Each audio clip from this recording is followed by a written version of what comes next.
बिल्कुल ठीक होगा, ये गलत नहीं है। ठीक है, इस तरह करके, क्योंकि इसमें भी ऑक्टेट कंप्लीट हो जाएंगे आपके, आप चेक कीजिएगा ऑक्टेट कंप्लीट हो जाएंगे। क्योंकि नाइट्रोजन जो है ना, इस तरह है ना, 1 2 3 4 5, ये नाइट्रोजन के इलेक्ट्रॉन है ना, तो एक गेन भी तो किया हुआ है ना नाइट्रोजन ने, तो इस तरह भी ठीक होगा। बेस्ट ये है कि आप सल्फर को इलेक्ट्रॉन दे दें, क्योंकि सल्फर के पास उस इलेक्ट्रॉन को एब्जॉर्ब करने की एबिलिटी थोड़ी ज्यादा है। अच्छा बेटा, अब आते हैं ऑर्गेनिक की तरफ। हाँ हो जाएगा बेटा, आराम से चलें, बिस्मिल्लाह करते हैं।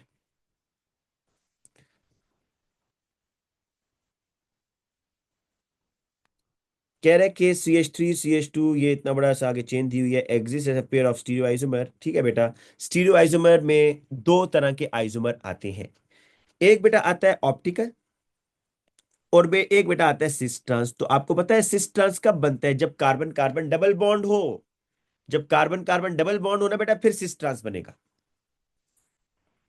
लेकिन ऑप्टिकल कब बनेगा? जब एक ऐसा कार्बन हो जिसके साथ चार डिफरेंट ग्रुप्स लगे हुए हैं। तो देखो बच्चों, इसमें कोई ऐसा कार्बन है जिसके साथ चार डिफरेंट ग्रुप लगे हुए हैं? बिल्कुल है। ये वाला कार्बन जरा देखिएगा। अच्छा, वो कह रहा है कि जो लंबी चेन है ना बेटा, R can be use to represent this, मतलब इसके लिए आर यूज कर लें। इसके लिए देखें, ये आर है, ये एक एच लगा हुआ है, एक बी आर लगा हुआ है, सी है। देखो मैं इस तरह बनाता हूं इसको, ये देखो, ये एक एच, ये एच ऊपर आ गया बेटा, ये एक आर आ गया बेटा, एक बी आर भी तो है ना, बी आर है ना,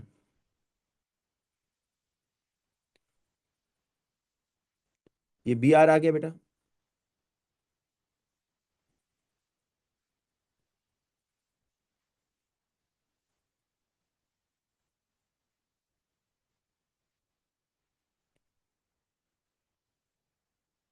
और ये CH3 आ गया। पर देखो ना, इस कार्बन के साथ चार डिफरेंट ग्रुप्स लगे हुए हैं, तो दिस इज कायरल कार्बन। अब आपने बेटा इसका एक मिरर इमेज बनाना है। ठीक है, मिरर इमेज, ये H CH3 BR और ये R, non superimposable mirror image. जी बेटा, आप जो मर्जी ग्रुप लगा लें, आप यहां पर आर लगा लें, इधर बी आर लगा लें, इधर CH3 लगा लें, ये आपके ऊपर है। ठीक है, ये आपके ऊपर डिपेंड करता है, जहां पर जो मर्जी ग्रुप लगाएं। लेकिन बनाना 3D के अंदर है बेटा, 3D के अंदर। चाहे वो कहे या ना कहे, आपको 3D में बनाना है। अब आगे क्या कह रहा है बेटा कि अ सैंपल ऑफ दिस। अच्छा, ये कौन सा बेटा आपका हेलोजन एल्केन है? प्राइमरी है, सेकेंडरी है, टर्शरी है? देखो, ये आपका अल्फा कार्बन है ना, क्योंकि इसके साथ हेलोजन लगा हुआ है। और अल्फा कार्बन के साथ दो अल्काइल ग्रुप है, तो ये सेकेंडरी हेलोजन एल्केन है। This is secondary halogen alkane. आपको पता है जो प्राइमरी हेलोजन एल्केन है वो SN2 टाइप रिएक्शन, जो टर्शरी हेलोजन एल्केन है वो SN1 टाइप, और सेकेंडरी का मैंने आपसे कहा था वो दोनों देते हैं, या एग्जामिनर जो कहेगा आपने उसको फॉलो करना है। तो अब देखो, ये सेकेंडरी हेलोजन एल्केन है। कह रहा है sample of this react with NaOH to make this in an SN1 mechanism. Complete the figure 4.1 to show the mechanism for the reaction include charges, dipole, lone pair electron and curly arrow as appropriate। बेटा आपने SN1 mechanism follow करना है, जरा याद कर लो। SN1 mechanism में पता है क्या होता है? कार्बोकेटाइन बनता है, कार्बोकेटाइन। तो आपको बेटा यहाँ कार्बोकेटाइन बनाना है। सुनो, पहले तो डायपोल बनाओ ना, ये नेगेटिव ये पॉजिटिव, ये बॉन्ड बेटा इस तरह तोड़ोगे। समझ आ रही है? ये बॉन्ड तोड़ना है आपने, क्योंकि आप SN1 फॉलो कर रहे हो। SN1 में पहले कार्बोकेटाइन बनेगा, फिर, और स्लो स्टेप होगा बेटा ये। अब देखो क्या होगा, ये H CH2 5 CH3, और ये बेटा CH3। और नेक्स्ट स्टेप में क्या होगा बेटा? ये OH आएगा माइनस में, OH minus with lone pair, ये इधर अटैक करेगा ऐसे। ये होगा भाई सारा मैकेनिज्म। मैं आपको पढ़ देता हूँ कि एग्जामिनर क्या क्या कह रहा है। कह रहा है जी आपने एक तो यहाँ पर डायपोल बनवाना है बच्चों से, ये करली एरो शो करना है बेटा, ये वाला करेक्ट इंटरमीडिएट कार्बोकेटाइन बनाना है, और लोन पेयर से एरो स्टार्ट करके कार्बोकेटाइन पर लेके जाना है। अच्छा, उसने अलाउ किया, अगर हालांकि उसने यहाँ कह दिया है कि आप SN1 के थ्रू करें, लेकिन उसने अलाउ किया अगर कोई बच्चा SN2 के थ्रू बना रहा है, ठीक है। अच्छा बेटा नेक्स्ट देखो, कह रहा है separate sample of this and this are tested with different reagent.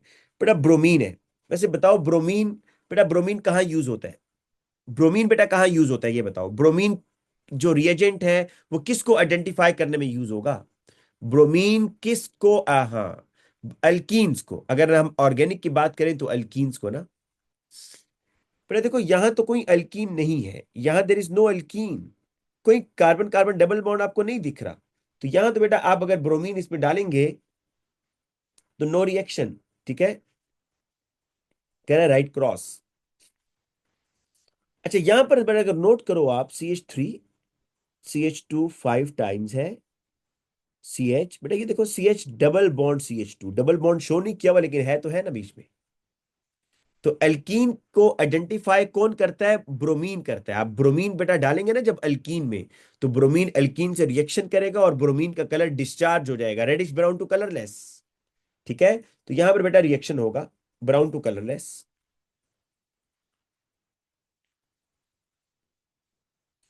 PCl5, बेटा याद रखो। अच्छा ये बताओ कि PCl5 के रिएक्शन कहां पड़े थे ऑर्गेनिक में? याद है जब अल्कोहल को हेलोजेनो एल्केन में कन्वर्ट करते थे बेटा, इस तरह के रिएक्शन में याद करवाता हूँ, CH3 CH2OH, अल्कोहल को ना आपने हेलोजेनो एल्केन में लेके जाना है, तो कौन से आपने पढ़े थे? PCl5, PCl3, SOCl2, HCl, याद आया कुछ? हेलोजेनो एल्केन बन जाता था। तो अगर PCl5 के साथ करवाओगे ना बेटा, ये रिएक्शन होगा, देखो CH3 CH2OH, अगर आप PCl5 के साथ करवाते हो तो HCl बनेगा, POCl3 बनेगा भाई। तो ये बनेगा CH3 CH2Cl plus HCl plus POCl3। तो याद रखना बेटा, जहां HCl बनता है वहां स्टीमी फ्यूम्स, तो ये अल्कोहल है ना, तो इसमें जब PCl5 आप डालेंगे ना तो HCl बनेगा किसकी, और HCl की वजह से स्टीमी फ्यूम्स आपको दिखेंगे, स्टीमी फ्यूम्स। मैं आपको रिएक्शन दोबारा लिख देता हूँ जरा साफ करके ताकि याद आ जाए। CH3 CH2OH ये था, इसका रिएक्शन जब आप PCl5 से बेटा करवाते हैं तो ये HCl बना, ये बेटा आपका POCl3 बना, और ये Cl आकर अटैच हो जाएगा इधर। तो याद रखना बेटा, जिस रिएक्शन में HCl बनता है वहां स्टीमी फ्यूम्स बनते हैं, ठीक है। बेटा PCl5 अल्कीन के साथ कोई रिएक्शन नहीं करता, अल्कीन के साथ ब्रोमीन रिएक्शन करेगा, ठीक है।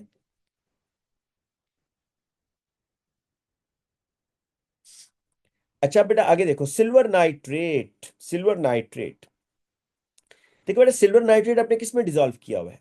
वाटर में डिजोल्व किया हुआ है? नहीं किया हुआ? बिल्कुल किया हुआ है। नहीं सुनो तो सही, क्रीम प्रेसिपिटेट बनेंगे कैसे बेटा वो समझा रहा हूं। देखो ये जो एक्वस है ना वाटर, ये जो वाटर है ना, आप बच्चों को ये बात पता है बेटा, आप बच्चों को ये बात पता है कि ये जो हेलोजेनो एल्केन है ये वाटर से रिएक्शन करता है, ये पता है या नहीं पता? बेटा हेलोजेनो एल्केन वाटर से रिएक्शन करता है, ये जो सिल्वर नाइट्रेट आप डालेंगे ना इस हेलोजेनो एल्केन में, तो ये OH इस Br को रिप्लेस कर देगा, HBr बनेगा, ऊपर से सिल्वर नाइट्रेट, अब सिल्वर नाइट्रेट में जो सिल्वर आयन है वो ब्रोमाइड से रिएक्शन करके क्रीम प्रेसिपिटेट बनाएगा भाई। तो यहाँ ऑब्जर्वेशन क्या होगी? Cream precipitate. क्रीम प्रेसिपिटेट पता है आप कैसे बने? कि जो सिल्वर नाइट्रेट का बेटा वाटर है, ये वाटर इस Br को रिप्लेस करेगा, वाटर का OH Br की जगह आ जाएगा, और जो Br है वो फिर सिल्वर आयन के साथ रिएक्शन करेगा। बेटा AgNO3 इस अल्कोहल के साथ कोई रिएक्शन नहीं करता, ठीक है। अब याद कर लीजिएगा कि आपने कोई रिएक्शन पढ़ा हुआ है, आपको याद आ जाएगा नो रिएक्शन। अच्छा जी, ये बेटा आपके पास है CH3 CH2 5 टाइम्स है, then CHBr CH3 is heated with D to produce 3 different molecule EF and J। Name the type of reaction. जी बेटा हेलोजेनो एल्केन, हेलोजेनो एल्केन से बेटा एल्कीन कैसे बनेगा? हाँ बेटा, हेलोजेनो एल्केन से एल्कीन कैसे बनता है? एलिमिनेशन नहीं होती क्या? देखो CH3 है, CH2 है, Cl है, जब भी आपने बेटा, जब भी आपने हेलोजन एल्केन से एल्कीन बनाना हो तो अल्कोहलिक NaOH यूज करते हैं। और होगा क्या कि अल्फा कार्बन से हेलोजन जाएगा, बीटा कार्बन से हाइड्रोजन जाएगा, तो ये आपका एल्कीन बनता है बेटा। ये इसको एलिमिनेशन बोलते हैं, एलिमिनेशन। कल भी किया था मेरा ख्याल है ये रिएक्शन, है ना। तो इसलिए बच्चों अब आपने यहां पर देख सकते हो कि ये आपका हेलोजन एल्केन था, ये एल्कीन बन रहा है, ये एल्कीन। तो ये टाइप ऑफ रिएक्शन क्या होगा? This is elimination reaction. ठीक है, एलिमिनेशन रिएक्शन है। इसमें आप एलिमिनेट कर रहे हो ना, एक HCl का मॉलिक्यूल एलिमिनेट हो जाएगा बेटा। Identify D and the condition use. बेटा डी क्या होगा? मतलब कौन सा रिएजेंट होगा? NaOH होगा ना। और कंडीशन क्या है? अल्कोहल में डिसॉल्व करना है बेटा। ये जरा सुन लो, रिएजेंट, रिएजेंट है NaOH, रिएजेंट है NaOH, उसको डिसॉल्व किस में करना है बेटा? आपने डिसॉल्व अल्कोहल में करना है। तो आइडेंटिफाई डी का मतलब ये हो गया कि NaOH, और कंडीशन क्या होगी कि उसको एथेनॉल में डालोगे तो फिर बेटा ये रिएक्शन होगा। जिन बच्चों को नहीं पढ़ा हुआ ना बेटा, मुझे दोबारा बताना पड़ेगा, मेरा ख्याल है। बेटा ये होता है, देखो डिटेल में देख लो जरा।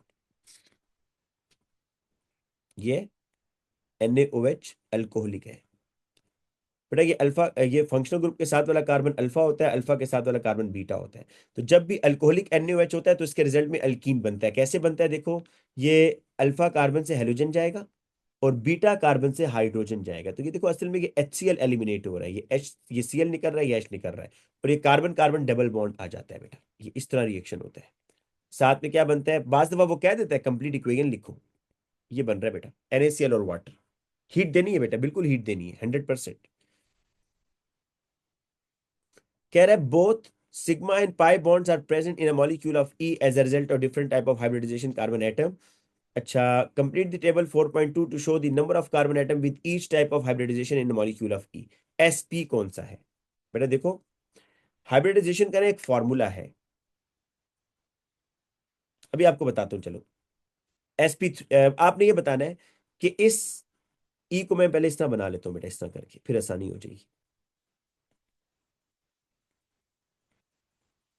CH2 1 2 3 4 5 6 7 8, 1 2 3 4 5 6 7 8।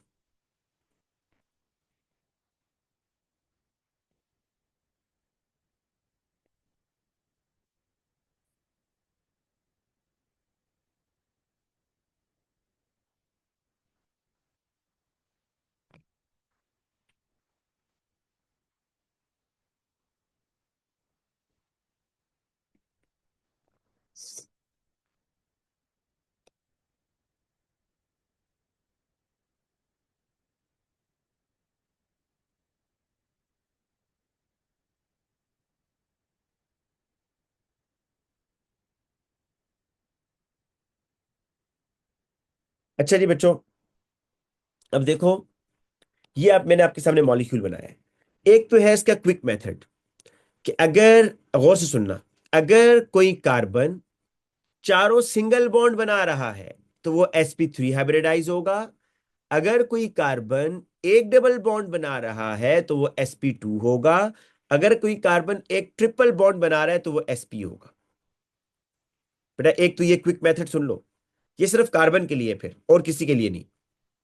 कि अगर कोई कार्बन चारों सिंगल बॉन्ड बना रहा है तो वो sp3 हाइब्रिडाइज, एक डबल बॉन्ड बना रहा है sp2 हाइब्रिडाइज, एक ट्रिपल बॉन्ड बना रहा है sp हाइब्रिडाइज। ठीक है, तो अब सुनो, दूसरा तरीका क्या है? Number of attach atoms plus number of lone pairs. देखो इस कार्बन का निकालना है मैंने, सपोज इस कार्बन के साथ कितने एटम अटैच है? 1 2 3 4, 4 एटम अटैच है। लोन पेयर कार्बन के पास कोई नहीं, आंसर 0, आंसर 4 आ रहा है। इसका मतलब ये हुआ कि बेटा ये चार एटॉमिक ऑर्बिटल मिक्सिंग में इन्वॉल्व है। एक s होगा और 3 p के होंगे। तो this carbon is sp3 hybridize, this carbon is sp3 hybridize. इसी तरीके से बच्चों देखो, ये कार्बन है, इसका देखना चाहते हो? वैसे तो जुबानी बता सकते हो भाई कि इसमें एक कार्बन डबल बॉन्ड बना रहा है तो ये sp2 होगा, लेकिन अगर आप फॉर्मूला यूज करना चाहते हो जो कि बेस्ट है, तो उसका तरीका ये होगा, नंबर ऑफ अटैच एटम कितने हैं इस कार्बन के साथ बेटा?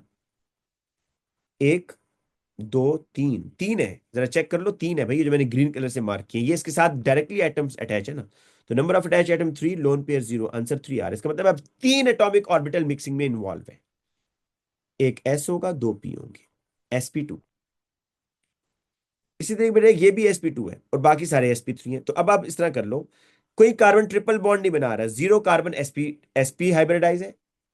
बेटा दो कार्बन ऐसे हैं जो कि डबल डबल बॉन्ड बना रहे हैं, वो sp2 है, बाकी सारे sp3 हैं। 1 2 3 4 5 6, छह कार्बन है जो sp3 hybridize. Describe the essential feature of an unbranched hydrocarbon that cause its molecule to show stereoisomerism. Explain how this feature leads to stereoisomerism.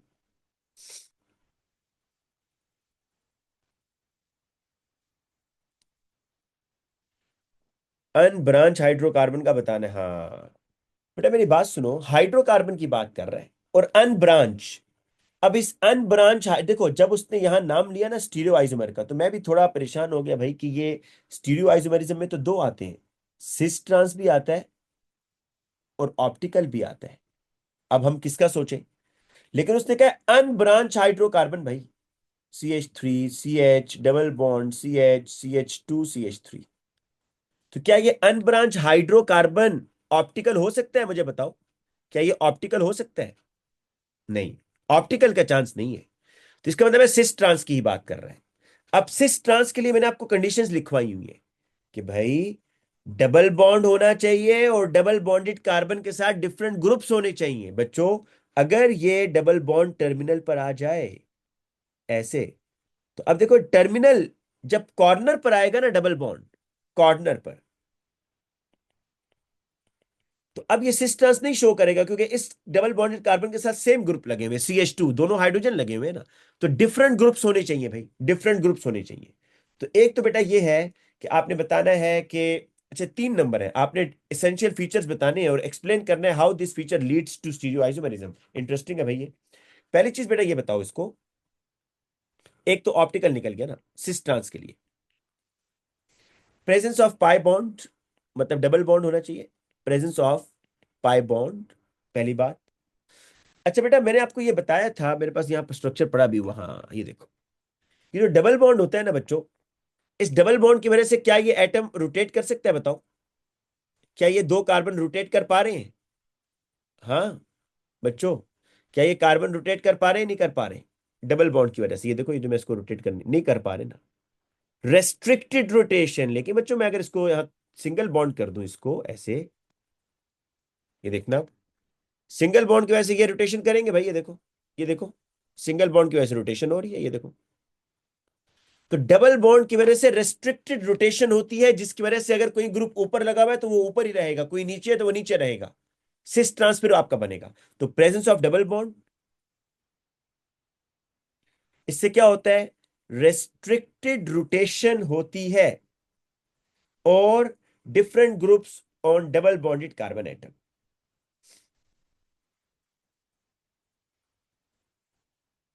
ठीक है, तीसरी बेटा ये बताएंगे, two different groups, two different groups on each double bonded carbon atom. मैं भी बेटा आपको ये बता भी देता हूँ, ये देखो इस तरह है। ये कह रहा हूं मैं कि ये जो डबल बॉन्डेड कार्बन एटम है ना बच्चों, इसके साथ दोनों ग्रुप्स डिफरेंट होने चाहिए। ये देखो, नीचे अगर एच लगा हुआ है तो ऊपर Cl, ये देखो नीचे एच लगा हुआ है तो ऊपर Cl। तो दोनों ग्रुप्स डिफरेंट होने चाहिए, पहली बात।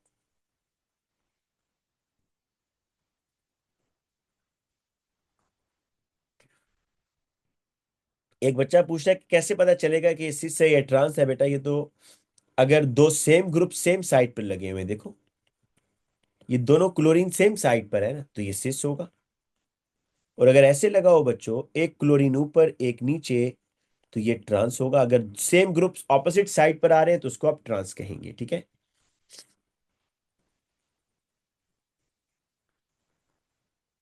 चलिए बेटा इसको कर लेते हैं हम जल्दी से।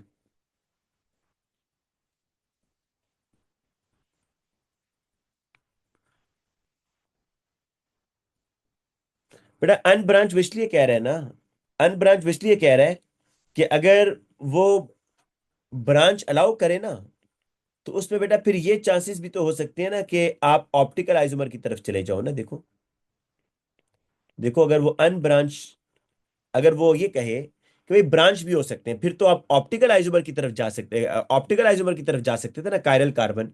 क्योंकि हाइड्रोकार्बन अगर अनब्रांच होगा तो ऑप्टिकल नहीं बनेगा उससे, कायरल कार्बन नहीं होगा उसमें। लेकिन अगर आप ब्रांच बनाते हो ना, हाइड्रोकार्बन ब्रांच, तो उसमें चांसेस है कि आप ऑप्टिकल आइसोमर भी बना सकते हो। तो इसलिए वो ये चाह रहा है कि बच्चों को ऑप्टिकल आइसोमर की एक्सप्लेनेशन ना देनी पड़े, सिस ट्रांस की पूछना चाह रहा है बेसिकली वो आपको। देखिए क्वेश्चन पूछने का स्टाइल कितना अच्छा, जरा गौर करें। अगर हम लोग पूछते तो हम इस तरह पूछते कि भाई बताएं सिस ट्रांस आइसोमर के लिए क्या कंडीशन होनी चाहिए, हमने इस तरह पूछना था। लेकिन उसका स्टाइल आप देखें कितना जबरदस्त है कि वो आपको पहले ये सोचने पर मजबूर कर रहा है भाई कि अनब्रांच हाइड्रोकार्बन क्या सिस ट्रांस होगा या ऑप्टिकल होगा, पहले आपको ये सोचना है। ठीक है जी आमना बेटा, बिल्कुल एनालिटिकल तो मैंने बेटा अभी करवाया। आप अगर यूट्यूब चैनल पर जाएं ना, तो वहां पर जो लेटेस्ट वीडियोस हैं वो आप देख लें। उसमें आपको बड़ा आसानी से मिल जाएगा, मैंने बड़ा क्लियर उस पर वो लगाया हुआ है थंबनेल कि उस पर आपको मैस स्पेक्ट्रोमीटर मिल जाएगा बेटा। अच्छा बेटा, इसको करते हैं क्वेश्चन नंबर 5 जो है last part. Compound W has the molecular formula C4H10O, it contain only one functional group. ये बात ध्यान में रखें, एक फंक्शनल ग्रुप है इसमें बस। कह रहा है table 5.1 shows the two peaks with greatest mass to charge values in the mass spectrum of W 74। बेटा इसका MR निकालो जरा, एक मिनट। C4H10O का MR निकालो।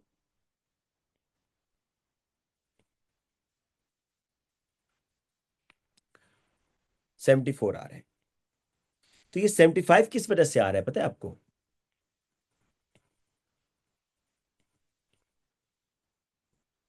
Due to one carbon 13। क्योंकि बेटा कार्बन 13 भी तो होता है ना, तो उसकी वजह से एक जो एक यूनिट है वो बढ़ गया है। तो इसका इतना आ रहा है बेटा, कार्बन 13 अगर इन चार कार्बन में से ना एक कार्बन 13 हो, इन चार कार्बन में से अगर एक कार्बन 13 हो, जिसको आप M+1 पीक कहते हैं, शाबाश बच्चों, ये M+ है और ये M+1 पीक है। तो ये M+1 पीक 75 कह रहा है, इसकी अबंडेंस क्या होगी ये बताओ बेटा। आपको याद है एक फॉर्मूला मैंने करवाया था, ये देखो, N = 100 divided by 1.1 into M+1 peak की abundance divided by M+ peak की अबंडेंस। याद है ये फॉर्मूला बच्चों?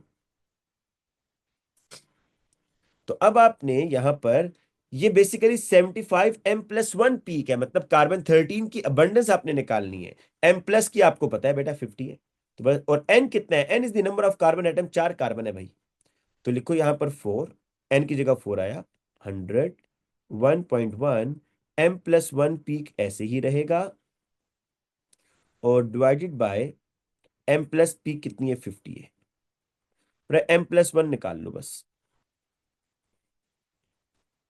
M+1 पीक क्या आंसर आ रहा है बच्चों? क्रॉस मल्टीप्लाई कर लो ना, तो ये आपके पास आ रहा है 2.2 बता रहे हैं जी। This is the answer.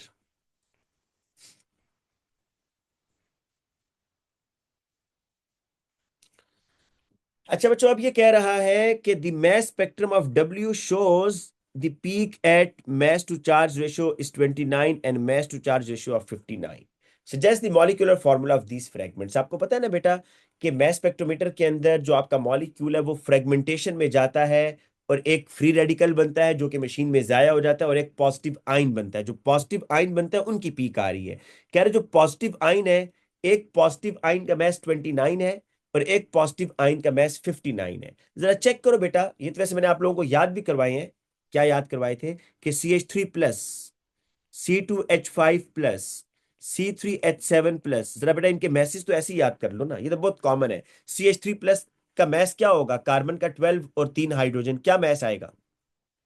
हाँ बच्चों, CH3+ का मैस क्या होगा? तो अगर 15 पर कोई पीक आ रही हो तो आप समझ जाया करो मिथाइल है। C2H5+, बेटा इसका मैच निकालो, दो कार्बन है, 12 2 24, 5 हाइड्रोजन है 29। तो अगर 29 पर पीक आ रही है तो समझ लो C2H5+ की वजह से है। C3H7 देखो बेटा, 12 3 जा 36 और 7 ऐड कर लो। ये बेटा इसका करो, C3H7 प्लस का करो बस 43। ये तो बेटा आप याद करो ना। तो अब देखो यहां पर 29 कह रहा है, इसका एक और तरीका भी है। आप देखो 29 में कितने कार्बन आ सकते हैं? एक कार्बन का मैस है 12, दो कार्बन का मैस है 24। तो दो कार्बन से ज्यादा तो नहीं आ सकते ना, इसका मतलब है 5 हाइड्रोजन ही होंगे। अगर 24 कार्बन है तो 29 तक जाना है तो 5 हाइड्रोजन होंगे। तो ये तो बड़ा क्लियर है, C2H5 प्लस। अच्छा बच्चों, अब देखो यहां पर ओ भी है, ये जरा चेक करना, ओ भी है, ठीक है। 59 में वैसे कितने कार्बन आते हैं बेटा? 59 में कितने कार्बन आते हैं बच्चों? 59 में चार कार्बन आ सकते हैं, 12, 24, 36, 48। नहीं 48 और पांच कार्बन हो तो कितना हो जाएगा बेटा? पांच कार्बन हो तो कितना होगा? 60। हाँ, पांच नहीं होंगे। तो अगर चार कार्बन रखते हैं, C4, बेटा चार कार्बन का कितना मैस है? चार कार्बन का कितना मैस है भाई?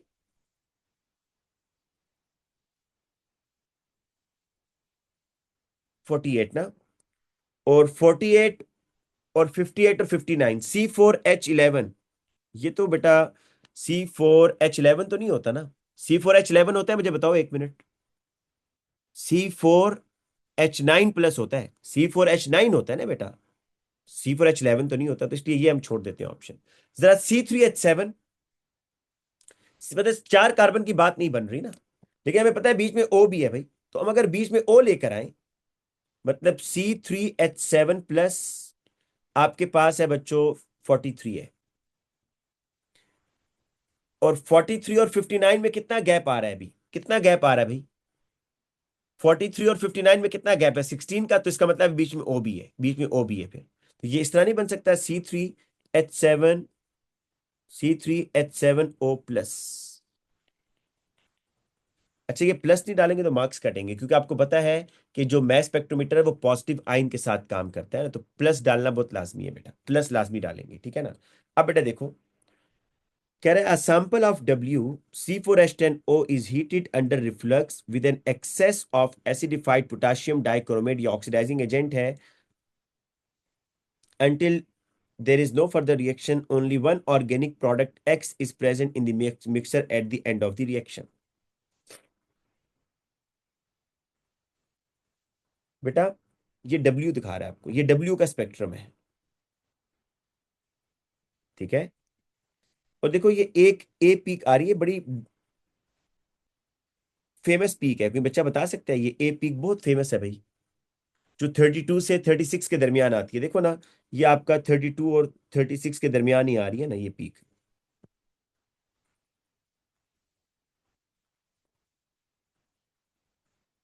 अल्कोहल की वजह से होती है।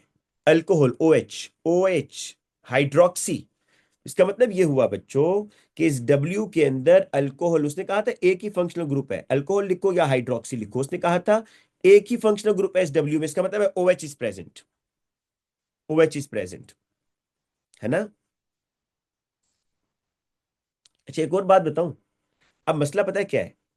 अब आपको ये समझ नहीं आ रही होगी कि भाई ये जो OH है ये किस कार्बन पर लगा हुआ है। वैसे गैस कर सकते हो, इस फ्रेगमेंट को देखकर गैस कर सकते हो कि ये OH किस कार्बन पर होगा? चार कार्बन की चेन है, OH कौन से कार्बन पर होगा भाई?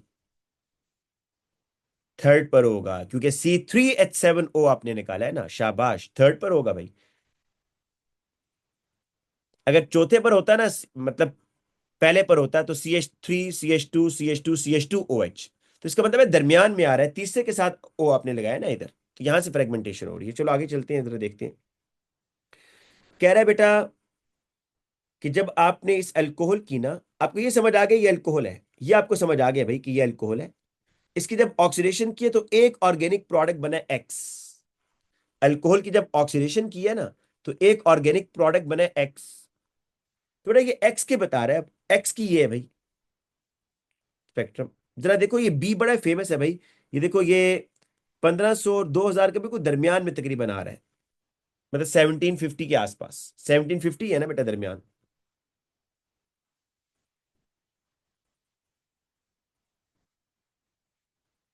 कार्बोनाइल के चांसेस लग रहे हैं।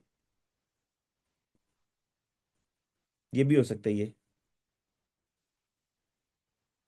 बेटा कार्बोनाइल सी डबल बॉन्ड हो, अब कार्बोक्सिल भी हो सकता है, एस्टर भी हो सकता है। ये अब आप खुद सोचो कि अल्कोहल से अल्कोहल की ऑक्सीडेशन करेंगे तो एस्टर बनेगा या कार्बोक्सिलिक बनेगा?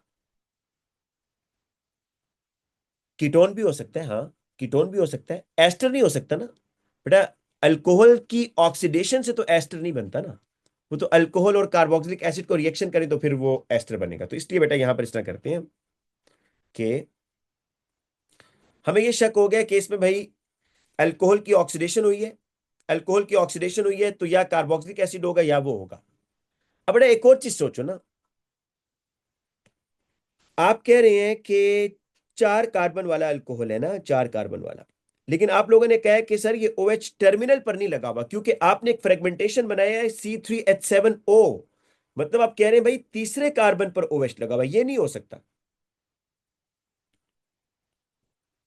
इस तरह आप लोग कह रहे हैं ना,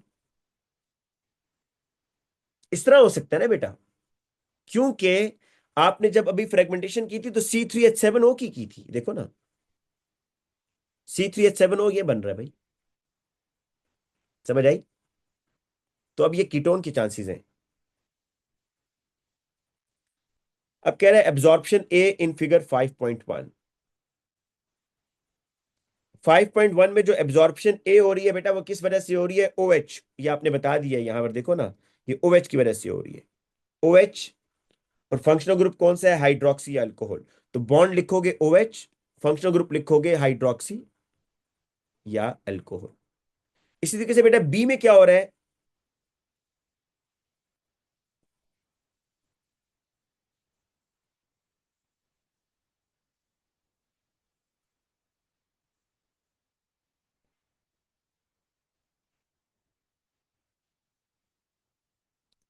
5.2, 5.2 में जो बी है ये C डबल बॉन्ड O का आ रहा है बेटा, C डबल बॉन्ड O, और ये कार्बोनाइल है, कार्बोक्सिलिक नहीं है बेटा। C double bond O carbonyl है। अब बेटा आपको यहां समझ आ जानी चाहिए, use the information A and B, draw the structure of X. X का स्ट्रक्चर ड्रॉ करें क्योंकि आपको ये समझ आ गया है कि ये इस तरह का अल्कोहल है बच्चों, सेकेंडरी अल्कोहल है, तो लिहाजा इसका स्ट्रक्चर ये बनेगा CH3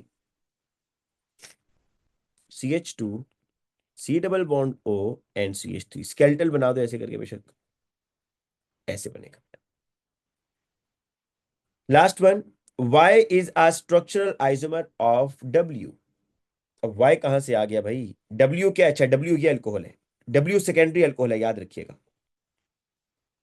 कह रहा है YW का स्ट्रक्चरल आइसोमर है।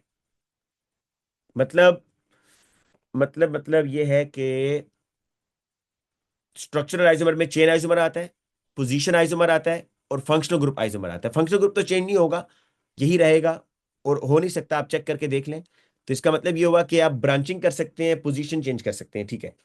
Both W and Y produce colourless bubble when sodium is added. तो यहां से कंफर्म हो गया कि दोनों अल्कोहल ही हैं क्योंकि अल्कोहल हमेशा सोडियम से रिएक्शन करते हैं। मतलब ये जो Y है ना बेटा ये है अल्कोहल, लेकिन उसने कुछ चेंजिंग की है, स्ट्रक्चर चेंज की है। Y does not react with, हाँ अब समझ आ गई। Y जो है बेटा उसकी ऑक्सीडेशन नहीं हो रही, तो कौन सी अल्कोहल की ऑक्सीडेशन नहीं होती? टर्शरी अल्कोहल की ऑक्सीडेशन नहीं होती। और Y जो है वो हाँ tertiary alcohol aqueous alkaline iodine से भी रिएक्शन नहीं करता बेटा। ये दो स्टेटमेंट्स आपको बता रही हैं कि ये टर्शियरी अल्कोहल है, क्योंकि देखो एक्वस अल्कलाइन आयोडीन से रिएक्शन करने के लिए लाजमी है कि OH is present in second group, alkanol, 2 alkanols. ये रिएक्शन कर सकता है अगर OH is present at second carbon, ठीक है। Name the functional group present in Y। बेटा फंक्शनल ग्रुप कौन सा होगा? वो हाइड्रोक्सी ही है, alcohol. Complete the equation to describe the reaction W and Y with sodium. ठीक है भाई, आपने सोडियम से रिएक्शन करना है। देखो सोडियम क्या करेगा बेटा, सोडियम क्या करेगा, जो OH का Na है ना, जो OH है ना, OH का H, Na उस H को रिप्लेस करेगा। तो आप सिर्फ ये लिख दो बेटा, एक H कम करके ना, यहां से एक H कम करके उसकी जगह Na लिख दो, C4H9ONA साथ में ½ H2। स्ट्रक्चर ऑफ Y आपने बनाना है, टोटल कार्बन कितने हैं? 4, तो इसका बेटा टर्शरी बनाओ ना ऐसे। ऐसे और बेटा ऐसे बनेगा। ठीक है, ये आपने बनाना है भाई। अच्छा, ये इस तरह ना बनाए जैसे मैंने बनाया, इस तरह बनाए, या तो मुकम्मल डिस्प्लेट बनाए, फिर मुकम्मल डिस्प्लेट मैंने आधा डिस्प्लेट आधा स्ट्रक्चरल ना, या मुकम्मल डिस्प्लेट बनाए बेटा, या फिर मुकम्मल स्केलेटल बना दे। मुकम्मल स्केलेटल ये होगा, देखो ये मुकम्मल, ये स्केलेटल हो गया। मुकम्मल डिस्प्लेट में फिर आपको ये सारे बॉन्ड शो करने हैं। ठीक है बेटा, इतना काफी है आज के लिए। और कल से थोड़ा स्पीड में होगा भाई काम, ठीक है ना। दो हमारे अल्हम्दुलिल्लाह दो दो पेपर्स हो चुके हैं। A2 बहुत स्लो जा रहा है, A2 के भी एक पेपर भी नहीं हुआ। तो चलो बेटा, मैं अभी पेपर आपको सेंड कर दूंगा। कल हमने जो करना है, बल्कि आप लोगों को पता है प्लानर में दिया हुआ है ना, बस वही आपने खुद कर लेना है, ठीक है। ठीक है बेटा, स्पीड तेज करेंगे बेटा, कल से ना स्पीड थोड़ी तेज करेंगे इंशाल्लाह। ठीक है बेटा।